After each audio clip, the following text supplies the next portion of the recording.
Bismillahirrahmanirrahim. Assalamualaikum warahmatullahi wabarakatuh. Kembali lagi dengan saya Abil Fadila dari Fakultas Teknologi Industri Pertanian 2018. Di sini saya akan menjelaskan mengenai fisiologis dan beban kerja dalam kegiatan sehari-hari.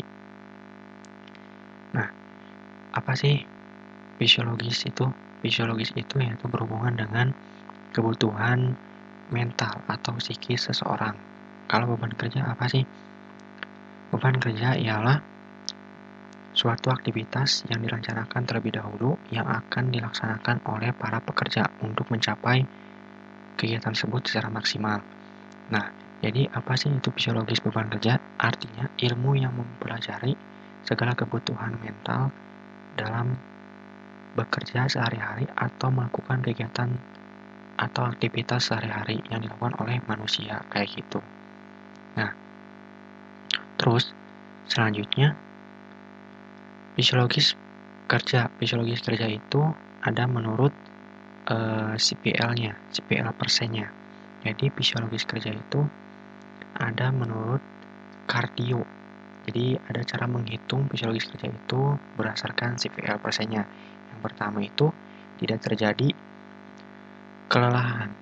Terus ada tidak beraktivitas, diperlukan kebaikan, artinya diperlukan kebaikan. Terus ada juga tindakan segera sama kerja singkat. Artinya dalam fisiologis kerja dalam menggunakan konsep CPL persen itu tadi ada tahap 5 karakteristik yang harus dipenuhi. Kayak gitu. Terus selanjutnya itu ada fisiologis kerja. Di mana fisiologis kerja ini adalah kita dapat ketahui fisiologis kerja ini adalah pendekatan fisiologis kerja itu suatu aspek dalam rekayasa industri yang berfokus pada kebutuhan metabolisme, kinerja, fungsi tubuh, dan komponennya dalam desain pekerjaan dan tempat kerja. Kayak gitu. Terus di samping ini kita dapat melalui yang pertama itu piramida, yang dimana kebutuhan fisiologis ini adalah merupakan kebutuhan yang paling mendasar. Kenapa menjadi kebutuhan yang paling mendasar? Karena kebutuhan mental sangat menjadi hal pokok atau sebagai akar sebelum kita mengaplikasikannya sebagai aktualisasi diri. Ada beberapa tahapan. Yang pertama itu kebutuhan fisiologis, kebutuhan rasa aman, kebutuhan ikatan sosial. Setelah semuanya terpenuhi, kebutuhan ego dan percaya diri, 4 poin itu sudah terpenuhi, maka kita tinggal mengaplikasikannya dalam kebutuhan aktualisasi diri, kayak gitu. Selanjutnya, setelah semuanya itu, pengukuran beban kerja fisik.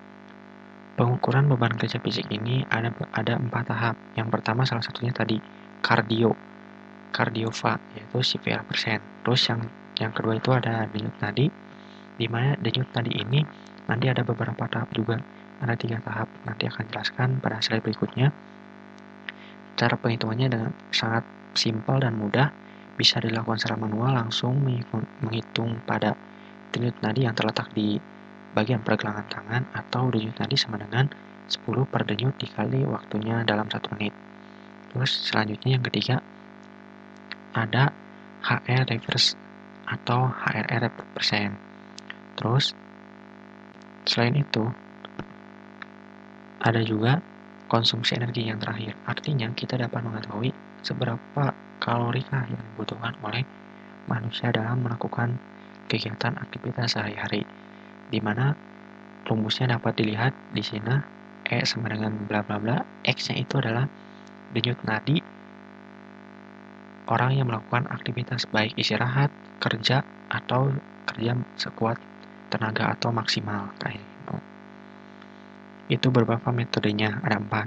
Terus selanjutnya tadi yang telah disebutkan denyut nadi. Denyut nadi itu adalah perbandingan denyut nadi berdasarkan proses asembly yang dilakukan dalam tahap fisiologis kerja, di mana denyut nadi ini dibagi 3 kelompok. Yang pertama denyut nadi istirahat.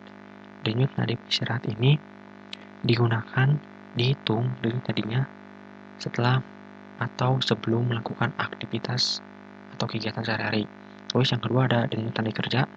Denyut nadi kerja itu adalah dilakukan ketika sudah melakukan aktivitas atau kegiatan.